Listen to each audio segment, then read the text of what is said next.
کہا کہ یہ نمبروں کے ساتھ کھیل ہے، تو آپ پہ بھی الزام لگا سکتے ہیں کہ وہ آپ آیات کے ساتھ کھیل رہے ہیں. تو اس یہ کوئی آرگیومنٹ نہیں ہے کہ یہ صحیح ہے یا غلط ہے کہ نمبروں کے ساتھ کھیل رہے ہیں. رشاد خلیفہ کا ڈبہ لگا کے بند کروا دیا، تو میرا نہیں خیال کہ یہ صحیح طریقہ ہے.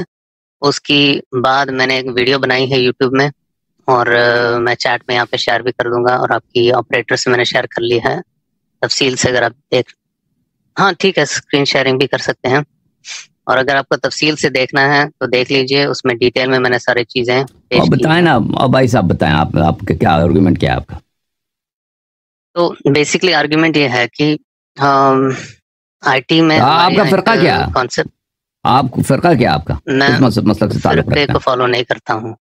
میں فرقے کو نہیں فالو کرتا.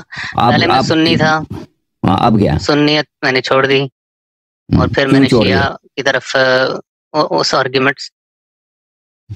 تو پہلے تو یہاں لاسٹ ٹائم تو میں نے بتایا تھا، شاید بھول گئے، کہ میں پہلے ہندو مذہب کا تھا، اور میری فیملی اب بھی ہندو ہے، تو میں نے وہ سب چھوڑ دیا. پھر کچھ 23 سال میں نے سنیت میں گزاری، اور اس میں عقیدہ اور فقہ کا اجازت ملی تو میں سکھا رہا تھا کچھ 8 سال کے لیے. پھر شیعوں کے بارے میں مجھے معلوم پڑا، تو وہ سوالات جب میں نے اٹھائے سنیوں کے پاس جواب نہیں تھی، تو میں نے وہ چھوڑ دیا. اور پھر میں شیعوں کے ساتھ میں نے کچھ فالو اپ کیا کچھ عرصے، اور پھر وہاں پہ بھی مجھے وہی اینڈ آف دا روڈ جا کے وہی ملا کہ قرآن مکمل نہیں ہے، اس کو ایکسپلین کرنے کے لیے ہمارے حوالے سے حدیثیں لے لیں. تو پھر وہ سب چھوڑ کے میں نے آخر میں قرآن اپنے آپ ہی پڑھنے شروع کر دیا. یعنی ہمارے ایک چھوٹی سی گروپ ہے، ہم بیٹھ کے قرآن. تو اگر یعنی آپ سمجھتے ہیں کہ اسلام میں صرف قرآن کافی ہے، قرآن کے علاوہ اگر کوئی اور چیز لے لیں تو مذہب باطل ہے؟ ہاں، یہ ہم مانتے ہیں. بات صحیح ہے. کس نے بولا یہ کس نے بولا؟ قرآن خود تو کہہ رہا ہے ما آتاکم الرسول فخذوہ صلی اللہ علیہ وسلم، جو بھی رسول صلی اللہ علیہ وسلم کہتے ہیں اس کو بات بالکل قبول درست کرو. ہے، بالکل صحیح ہے، صحیح. تو وہ میں مانتا ہوں کہ قرآن کی کچھ آیات ایسے ہیں جو خاص لوگوں کے لیے نازل ہوئی ہیں، جیسے خاص لوگوں کے لیے نہیں ہے، وہ سب کے لیے، وہ سب کے لیے کہ بھئی ما آتاکم الرسول فخذوہ. یہ دیکھیں، آپ کہتے ہیں میں قرآن کو فالو کرتا ہوں، قرآن کے علاوہ اگر کوئی مذہب کہہ دے کہ قرآن کے علاوہ حدیث بھی ہے اس کو ماننا تو مذہب باطل ہے. یہ دیکھیں، یہ ایک ایسا، میں آپ کی خدمت میں کیا عرض کروں، ایسا پاگل پن ہے، ایسے مجنونانہ قول ہے. مجنونانہ سمجھتے ہو نا، کہ بالکل اسٹوپڈ assertion، کہ بالکل یہ جواب دینے کے لائق ہی نہیں ہے. یہ تو کسی کا عقیدہ نہیں ہے نہ قرآن بھی یہ خود نہیں کہہ رہا نا، قرآن بھی خود یہ نہیں کہہ رہا. میں وہی بتا رہا ہوں، قرآن یہ نہیں کہہ رہا کہ میرے علاوہ تم رسول صلی اللہ علیہ وسلم کی احادیث کا اتباع نہ کرو، بالعکس فرما رہا کہ اتباع کرو حدیث کی. بالکل. اب دکھا دیجئے وہ حدیث کا لفظ. ما آتاکم الرسول، نبی کی حدیث، ما آتاکم الرسول فخذوہ وما نهاكم عنه فانتهوا قل ان كنتم تحبون الله فاتبعوني ما ارسلنا من رسول الا ليطاع باذن الله واطيعوا الله واطيعوا الرسول واولي الامر منكم. اور اللہ کے علاوہ رسول صلی اللہ علیہ وسلم کی بھی طاعت واجب ہے، اولی الامر کی بھی طاعت واجب ہے.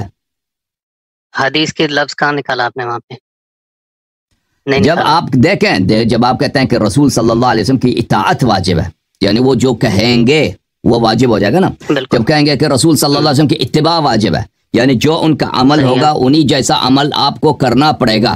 تو ان کی عمل حجت ہے، ان کا قول حجت ہے. ان کے عمل کو عام حدیث کہتے ہیں، ان کے قول کو، ان کے فعل کو حدیث کہتے ہیں. وہ آپ لوگ کہتے ہیں، اس کا مطلب نہیں کہ قرآن کہتا ہے. وہ جب قرآن کہہ رہا ہے اس کی اطاعت کرو بھائی. تو کیسے اطاعت کریں گے اگر اس کے قول پہ عمل نہیں کریں گے نا؟ اگر آپ کو کسی شخص کی اطاعت کرنی ہے، اس کے قول پہ عمل نہیں کریں گے تو کس پہ عمل کریں گے بھائی؟ کس طرح اس کی اطاعت کریں گے؟ اگر وہ سامنے ہوگا تو آپ کریں گے نا، ورنہ آپ قرآن پڑھ کے دیکھ لیجئے. اگر سامنے نہ بھی ہونا، اگر اس کا قول ہے، اگر اس کا قول، اللہ بھی تو سامنے نہیں نا، اللہ بھی تو سامنے نہیں ہے بھائی. اللہ جس طرح آپ کے پاس قرآن موجود ہے، جس طرح آپ کے پاس قرآن موجود ہے، حدیث بھی اسی طرح موجود ہے. اگر آپ کہیں صرف سامنے والے کی ہم کریں گے، اگر آپ کہیں گے کہ ہم صرف سامنے والے ہوگا تو ہم اطاعت کریں گے، یہ تو قرآن تو نہیں کہہ رہا کہ تم صرف سامنے والا ہوگا تو اطاعت کرو. قرآن فرما رہا ہے کہ تم وہ سامنے ہو یا نہ ہو اطاعت کرو. وہ سامنے ہونے کا شرط ہی نہیں ہے. سامنے ہونے کا شرط تو اللہ بھی سامنے نہیں ہے. اور آپ اب دیکھو بھائی، یہ جو آپ نے مذہب ہاپنگ شروع کر دیا نا، مذہب جمپنگ، ایک مذہب سے دوسرے مذہب، یہ میں آپ سے کیا عرض کروں، یہ 3 سال 4 سال 5 سال 6 سال کا بچہ ہو نا، میں اس کو سمجھا دوں وہ فوراً سمجھ جائے گا کہ جب اللہ نے کہہ دیا کہ تم رسول صلی اللہ علیہ وسلم کی بات مانو یعنی اس کی بات حجت ہے. ٹھیک ہے, فرمائے نا کہ بات مانو ان کی, ان کے فعل کو مانو, ان کے فعل جیسا انجام, اور آپ کے تم نہیں مانتے بھائی, تو پھر اس کا مطلب آپ قرآن کو نہیں مان رہے نا. کیا قرآن میں ہے کہ جو رسول کی باتیں ہیں وہ قرآن میں ہے کیا؟ نہیں, رسول صلی اللہ علیہ وسلم کے, یہ اللہ کا کلام ہے, یہ رسول صلی اللہ علیہ وسلم کا کلام نہیں ہے قرآن مجید. تو اللہ نے نہیں کہا کہ یہ کہو ان کو, آپ کو کیسے معلوم پڑا کہ نبی نے یہ کہا کہ نہیں کہا؟ قرآن میں کہا کہ یسألونک, اور جیسے آپ کو کیسے پتا ہے کہ یہ اللہ نے کہا؟ پوچھتے ہیں تم سے, رسول صلی اللہ علیہ وسلم نے لایا ہے نا, تو تبھی ہمیں پتا کہ اللہ کا کلام ہے. تو حدیث ہمیں کیسے پتا ہے؟ کیونکہ ہمیں یقین ہے کہ یہ, جیسے ہمیں یقین ہے کہ اللہ کا کلام, اسی طرح ہمیں یقین ہے کہ رسول صلی اللہ علیہ وسلم کا کلام ہے. ٹھیک ہے نا, ہمیں یقین ہے. نہیں, آپ ایک چیز آپ ثابت کر سکتے ہیں, دوسری چیز کا صرف آپ کے پاس یقین ہے. دلیل کے ساتھ یقین ہے نا, بلا. دیکھو بھائی صاحب, اس طرح یقین نہیں ہوتا بغیر دلیل کے یقین. یا جب ہم کہتے ہیں یقین ہے, یعنی بلا شک دلائل موجود ہیں, غیر قابل متزلزل دلائل موجود ہیں. سمجھ میں آ رہی نا؟ یقین اس طرح ہو ہی نہیں سکتا کسی انسان کو کہ دلیل ہے ہی نہیں, پتہ ہے نہیں, یقین ہو گیا جی. ایسے یقین نہیں ہوتا, ایسے نہیں ہوتا نا. ایسے بہت سارے وہ آپ جیسے کرتے ہوں گے نا, وہ آپ جیسے ہوں گے, ہم نہیں کرتے بھائی.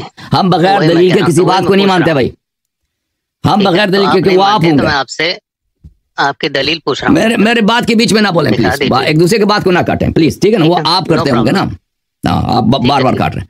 ہاں, ہم بغیر کسی دلیل کے بات کو نہیں مانتے. ٹھیک ہے نا, آپ تو اس لیے آپ تو کہتے ہیں کہ ہم قرآن کے علاوہ کسی چیز کو مانتے نہیں ہیں. اگر کوئی چیز ثابت ہو جائے کہ رسول صلی اللہ علیہ وسلم کا قول و فعل ہے, یہ حجت ہے یا نہیں ہے, آپ مانتے ہیں نا؟ اگر ثابت ہو جائے کہ ان کا فعل ہے یا ان کا قول ہے, وہ مانتے ہیں یا نہیں مانتے؟ آپ پوچھ رہے ہیں, میں جواب دوں کہ نہیں؟ Suppose something is proved that it is from رسول اللہ صلی اللہ علیہ وسلم, آپ فرض کریں, تو آپ اس کو مانیں گے نہیں مانیں گے, یا وہ اس کو بھی نہیں مانیں گے؟ اس پہ جانچ کروں گا پہلے, پروو ہو گیا تو ماننا پڑے گا. ہم یہی کہتے ہیں, ہم بھی یہی کہتے ہیں. تو پھر اس کا مطلب ہے کہ آپ کا یہ موقف کہ ہم قرآن کے علاوہ کسی چیز کو نہیں مانتے, آپ نے خود اس کا انکار کر دیا 2 منٹ میں. نہیں, ہم بھی یہی کہتے ہیں کہ اگر وہ کوئی چیز ثابت نہیں ہے کہ, دیکھو بھائی صاحب, اگر کوئی چیز ثابت نہیں ہے کہ رسول صلی اللہ علیہ وسلم کا قول ہے یا نہیں ہے, ہم نہیں کہتے اس کو ماننا ضروری ہے.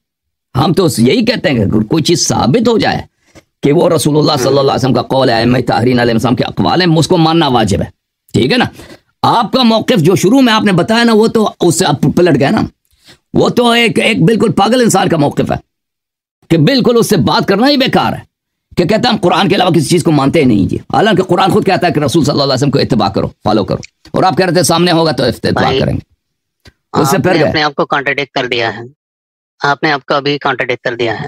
چلے بھائی, معاف کرو بابا جی, معاف کرو. آپ